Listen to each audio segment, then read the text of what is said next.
Okay, go ahead. Hello and welcome to Church Chat with Monsignor Chiodo and Father Dolan, and we're joining you from St. Anthony's. Welcome to you on my behalf as well as Father Dolan's, and we've been chatting last time about the history of St. Anthony's and its beginnings, and we talked about Father Victor Romanelli, Francesco Vittorio Romanelli, founder of the parish, founder of the parish, patrons. and a true hero of mine and my predecessor. And Father Romanelli, as we said last time, was a giant. He was a character and a charismatic figure. When you say he was a giant, he wasn't a tall man. I don't know how tall he was, actually. Really? But Southern Italian probably is pretty short. But he did so much to lay a firm foundation for what we know to be St. Anthony's. And I said last time, St. Anthony's was the third parish in the city of Des Moines, and now there's about 25 parishes or something like that in the metro area. And so Father Romanelli was a true pioneer for the city of Des Moines. And it didn't become part of the Diocese of Des Moines until 1912, upon the time of his departure. It was still part of the Diocese of Davenport until that time. And so he went back to Italy and left the parish vacant as far as the pastor is concerned. And interestingly, it was founded as an Italian parish, as I said. In fact, according to the Catholic Directory, it was founded as an ethnic parish.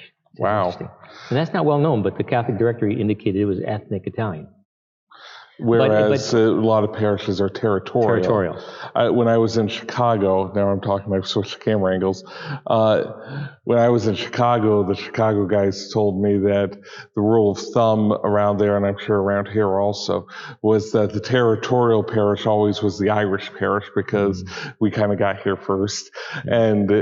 And of course, we went through our own persecutions, and then the Catholic Germans came, and the Catholic Italians came, and the Catholic Polish came, and we had all of these then ethnic parishes at one point. It was a territorial parish, as I said last time. It went all the way to Lacona, but it was indicated in the Catholic Directory of 1906 as an Italian ethnic parish. But Father Romanelli, again, being a very forward-looking individual, wanted to open the doors of the parish to anybody, not just ethnic Italians. He believed that the answer to the question of how to make a healthy parish was to open its doors to whomever came, no matter what ethnic background, even though the majority might have been Italian, that he opened the doors to non-Italians. And so there were some non-Italians who quickly joined the parish. I think one of the early families was McDonald. I was just going to say that. Monsignor McDonald. Monsignor McDonald, his ancestors were some of the founding when I was assigned here the first time, his mother was still alive, and they were some of the founding members of the parish, and he was very proud of that. Yeah. Father Joseph McDonald, God rest his soul, Monsignor McDonald. So following Father Romanelli, a man by the name of Father John T. Noonan was appointed here in 1913, after Father Romanelli left in 1912, to 1920. And Father Noonan was quite good at finances. And that's always helpful in an administrator. He built a strong second story onto the foundation of Father Romanelli by pointing the parish in the direction of a healthy financial existence. And Father Noonan was here from 1913 to 1920 and was very much appreciated, and then he was appointed pastor of St. Augustine's. And I think he was there for quite a long time. Which must have been a pretty new parish back then. Yeah, I think he might have even founded it. I'm not sure. I think he probably did found it. Father Newman went to found St. Augustine's, I believe, on the west side of Des Moines here. Father Noonan, Father John T. Noonan. And then following Father Noonan was a gentleman by the name of McGinnis. And of course, Noonan was Irish, and so was McGinnis. So anyway, Father McGinnis was here for a while and was he was quite fiery too, because some of the old established ethnic families got into it with him. There was some turf warfare, some battling over control and power and so forth, as typical of many parishes. And he was quite a scrapper, and quite a fighter. And much of his time here was not pleasant, from what I understand. So 1920 to 1928. And he was typical Irishman. You see he's got a carnation on his lapel there. Of course. So this is Father McGinnis. The next pastor after Father McGinnis was a true giant of a man like Romanelli. The two people that you hear, when I grew up, I'd hear about most was, was Father Romanelli, and then this man, Cornelius Lalley. Father Cornelius Lalley was here from 1928 to 1955. That's a long time. Quite a while. He was born in Adair, Iowa. He grew up there, was ordained, and was quite a leader in the diocese at that time.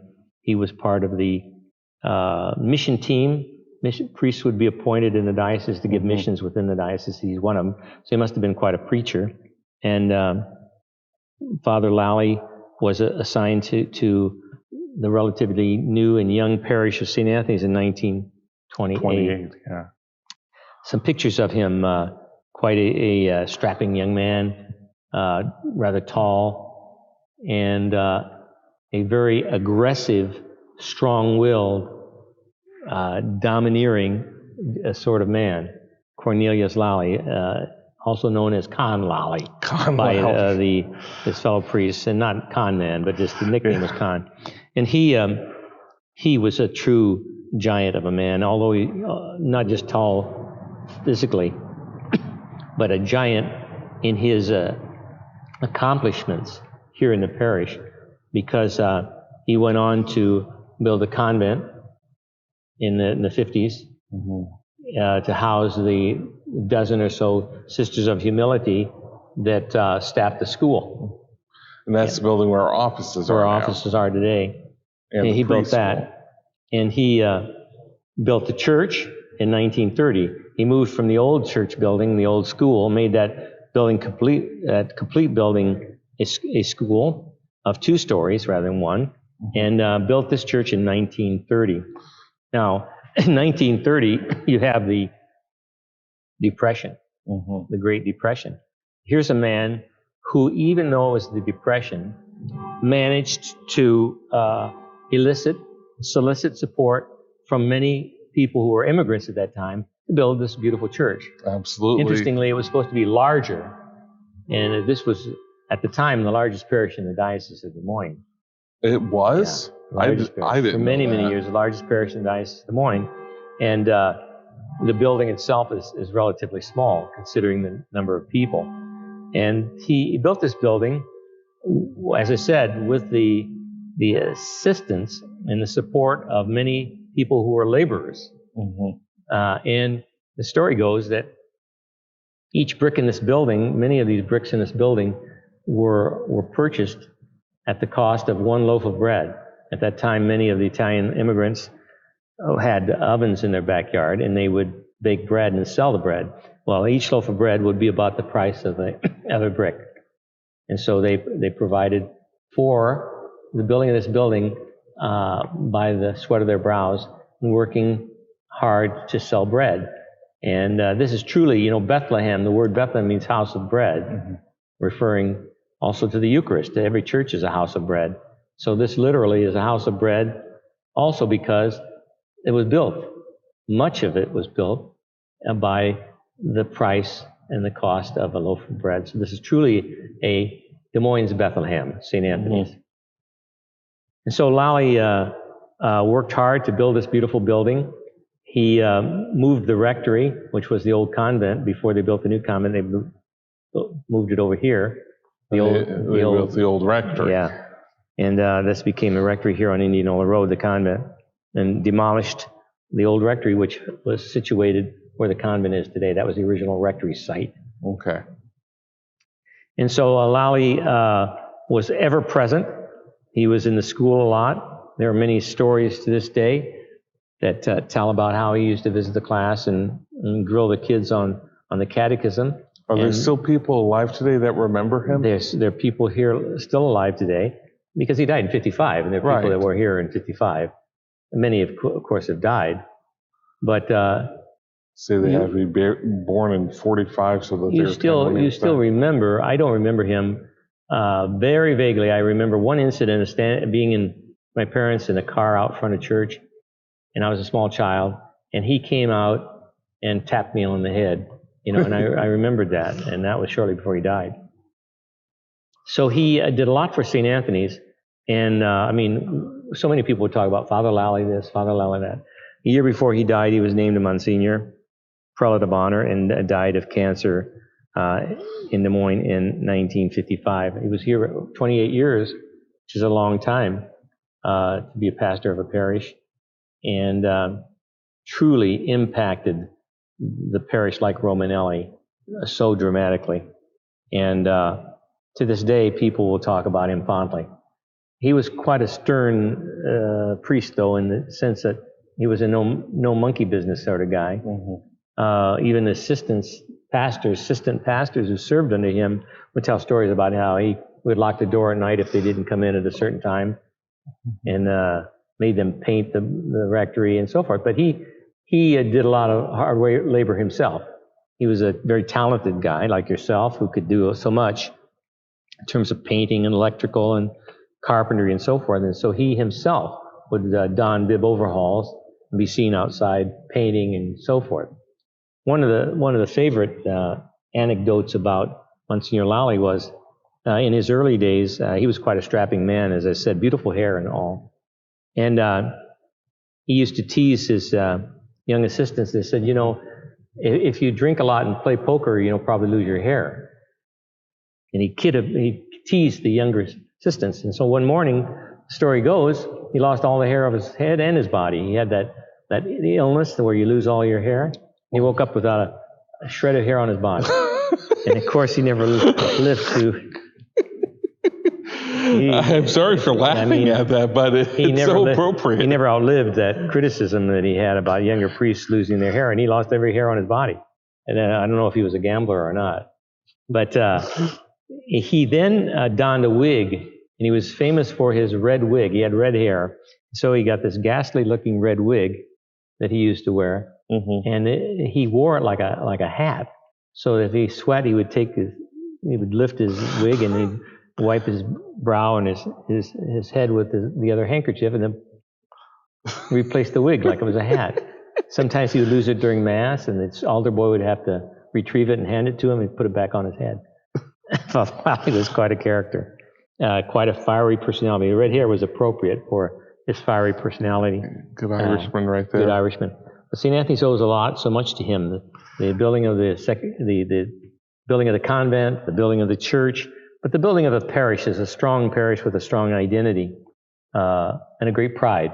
Mm-hmm. He also is the founder of the grotto. In 1930-something, he went to Holy Land, came back and built a grotto in honor of Our Lady of Lourdes, right, with an altar on it that was used for the Corpus Christi procession. And up to 1960, when we built the new school, that grotto was still being used. And then he also, in addition to the grotto, began the Corpus Christi procession, the Eucharistic procession. Also, I believe that was in the 30s, when he promoted the adoration of the Blessed Sacrament by having a parade, a procession through the south side, and stopping at various spots along the neighborhoods for benediction. And there are a lot of newspaper accounts, and we have the clippings from the newspaper of the Times, that there were up to 5,000 people gathering in the procession and on the streets. Being part of the Eucharistic procession was tremendously popular. Mm-hmm. And that continued up until the late 50s, when the bishop at that time forbade outside Corpus Christi processions to St. Anthony's, because Bishop Daly said when he took part in it, he saw too many people drinking beer on the side, or wine on the side of the road during the procession. And so that was, unfortunately, the demise of the procession of the Blessed Sacrament, but it was reinstated in the 1970s by Father Jerry Ryan. Monsignor Ryan began the procession again. And so to this day, we continue to have the Eucharistic procession. And so the third thing that he did, there was the grotto of Corpus Christi, and the third thing was the nativity scene. He had Father Lido, Father Nilo Lido's dad, his name was Ignacio Lido, who was quite an artist. And so Lalley gave Lido's dad, Ignacio Lido, permission to build a nativity scene that mirrored the kinds of scenes that were used in Italy for Christmas. So he built this massive nativity scene that took up a third of the sanctuary, basically, with the hills and the valleys and the countryside and the town and the beautiful cave and so on. And that we lost that too also in the 60s, early 60s. But then it was revived also when I came back to St. Anthony's in 2007. A group of parishioners, Nick Irea and a group of individuals, decided to do something in memory of Father Lido's dad, and so rebuilt the nativity scene. And so to this day, if you want to see a magnificent nativity scene, hand-wrought, handmade, come and see the nativity scene here at St. Anthony's. So those are the three things, aside from building buildings, that he's well known for. So three great things: the grotto, Corpus Christi, and the nativity scene. And they were all lost sometime after he died, but his successors have all restored them. You mentioned Jerry Ryan restored Corpus Christi, Ray Higgins and you both did the grotto, and I did you did the nativity scene. Yes.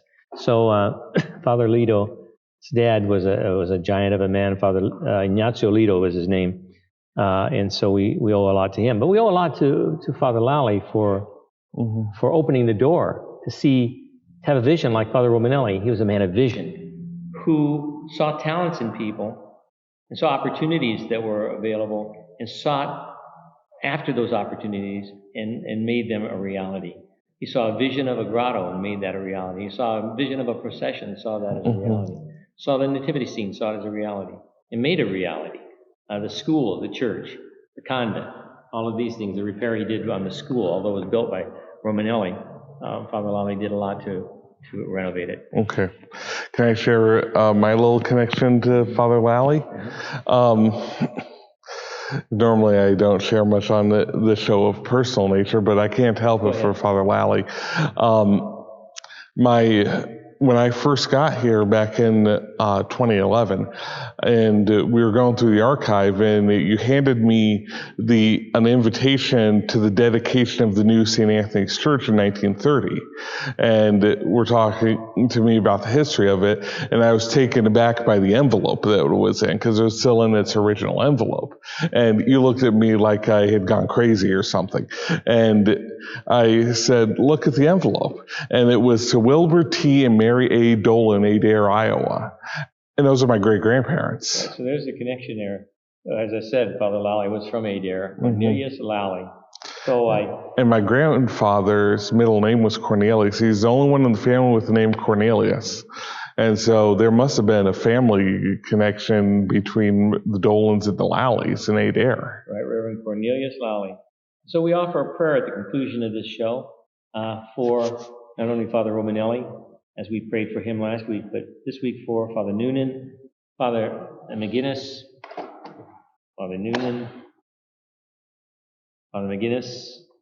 and Father. You can hold those two. I'll hold them. Father Lalley. And we ask that the Lord may bless them for their labors and have taken them to himself, and they enjoy at this moment the vision of glory in heaven. We thank them for the sacrifices they made to build this parish into the grand parish that it is. Amen. Thank you for joining us for Church Chat. Please don't forget to submit your questions at the email that is listed at the end of this video. God bless you and have a nice day. In the words of Bishop Sheen, bye now, and God bless you. God love you. Take care.